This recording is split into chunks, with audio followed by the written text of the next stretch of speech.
morning, good afternoon, or good evening, whatever time it is, wherever you are. Welcome once more to another video podcast of Political News Time, brought to you by the PNT Live Network. And remember, if you want to check out archives of this show or other interesting podcasts, just pop on over to pntlive.net. I'm your hostess, Alex Mayers. I hope all of you are having a wonderful morning.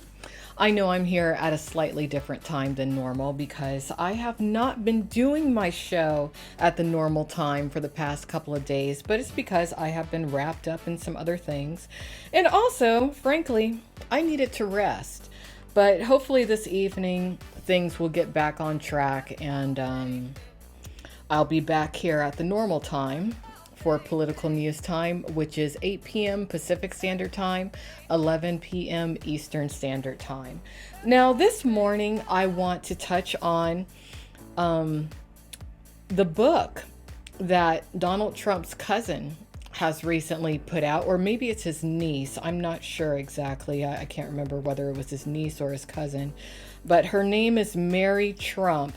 And if you have not taken a look at the interview, and you can find it on YouTube, between Mary Trump and Stephanopoulos, you are missing out because you don't even have to be into politics to enjoy the content of that interview. You just have to be somebody who's into drama, specifically family drama, because boy, Mary Trump, she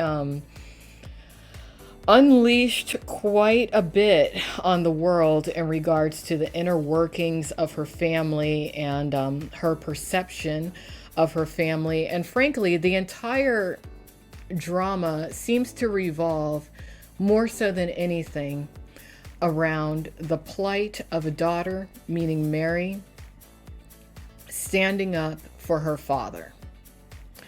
All right, actually, Mary would be the niece of Donald Trump because all of the drama seems to revolve around the competition in the family between her father and Donald Trump. And actually, it was that competition plus the alleged sociopathic tendencies of her grandfather that pushed and groomed Donald into being the president that we all know him as being today.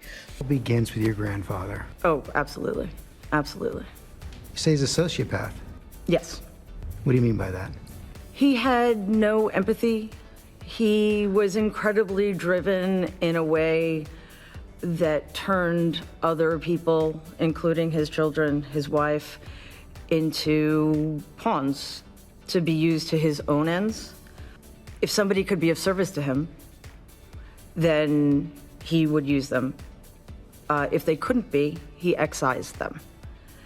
And in my father's case, tragically, he was not of use. He was the wrong kind of person. He was the wrong person. He was the wrong son.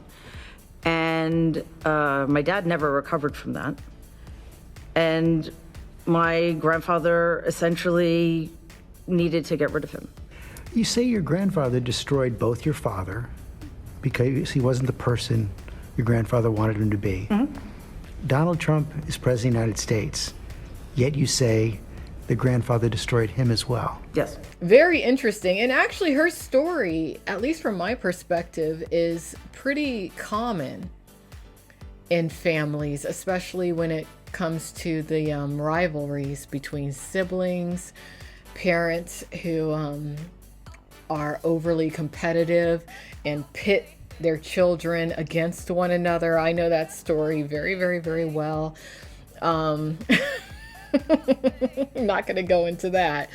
But also, it's such a sad story, too, because it seems that due to the rivalry between Mary's father and Donald, she was kind of cast out in the family, and she appears to have been disinherited to a degree. It's horrible, but I'm going to have to buy her book. I am definitely going to buy her book. Let me see what the title of the book is. She even had to go to court to get this book published, allegedly. Okay, it's titled Too Much and Never Enough: How My Family Created the World's Most Dangerous Man. Now, see, I'm not sure she should have written this book, not because of, whether or not she should have aired her family's alleged business, but because there's going to be crazy people out there who are maniacal, who are going to be like, ooh, here's a blueprint as to how to create another Trump family within my own. Yep. I can see a lot of psycho fathers who idolize Trump doing just that. And I do have the chat open, by the way, for anyone who may have something that they want to say. But that interview between her and Stephanopoulos, it was very, very eye-opening. Extremely so. Extremely so. Oh, one juicy tidbit that she dropped that supposedly is in the book has to do with Trump not actually taking the SATs himself. Yeah. She claims not to have any proof of this, but she does trust her sources. Also, I suppose she did get her revenge by delivering, I think, 19 boxes of tax documents to people who have been trying to unravel Trump all this time. So I hope she doesn't end up dead. I mean, at least she's gone public. The world's watching. So if she does end up dead, we know who did it. Most likely, I would say it would be Eric. Because he's the brother in the current generation of Trumps who seems to be the one that's kind of seen as not quite good enough. So, I think Donald's doing that on purpose. The golden one seems to be Donald Jr., the one always trying to overachieve to get her father's love is Ivanka.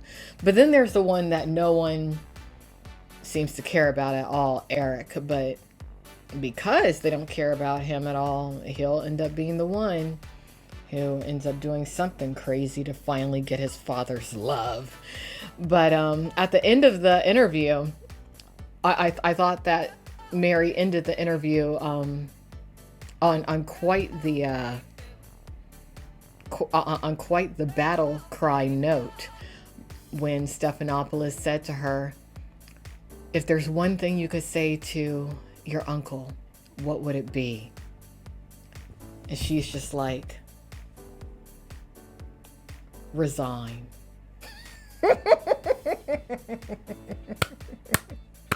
Bravo, Mary Trump.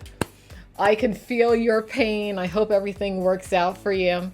Check out that interview. Support her. Get her book. I